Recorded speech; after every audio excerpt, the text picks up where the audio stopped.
Start. महोदय, जहां सरकारी योजनाओं के ग्रामीण स्तर तक पहुंचने की बात है, वह भी पूर्णतया संतोषजनक इसलिए नहीं कही जा सकती क्योंकि आज भी लाखों गांवों में साक्षरता को रोशनी नहीं पहुंची है। बंधी बंधाई जगहों पर ही सरकारी योजनाओं का अनुदान पहुंचता है, उसका समुचित उपयोग नहीं हो पाता।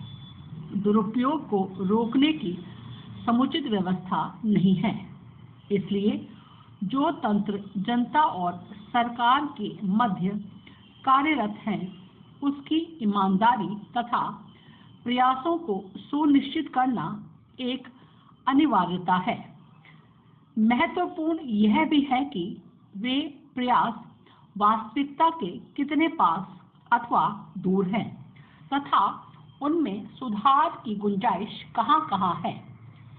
इन कार्यों के लिए भवन बन जाते हैं, सामान खरीद लिया जाता है और कर्मचारी भी सवेतन नियुक्त कर दिए जाते हैं, लेकिन इसकी समीक्षा नहीं की जा रही कि जो कुछ व्यय किया गया उसके एवज में क्या प्राप्त हुआ। जहाँ तक विधिवत शिक्षा का प्रश्न है, सस्ती और सुलभ शिक्षा का नारा तो है, लेकिन शिक्षा को कितना महंगा कर दिया गया है, इसकी ओर तनिक भी ध्यान नहीं दिया जा रहा।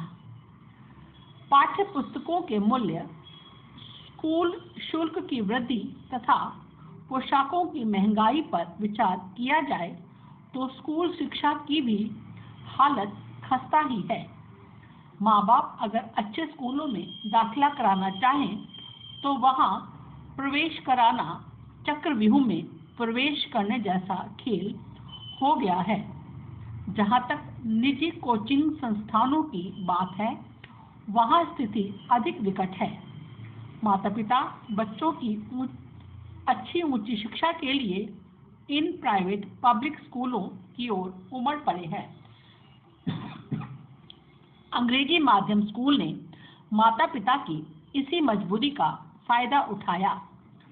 अब वहां प्रवेश की मारामारी, दान की मांग तथा सिफारिशों का दबाव एक साथ काम कर रहे हैं, जिससे बच्चों के मध्य स्वाभाविक तौर पर एक खाई तैयार हुई है, जिससे उबरना सहज नहीं है।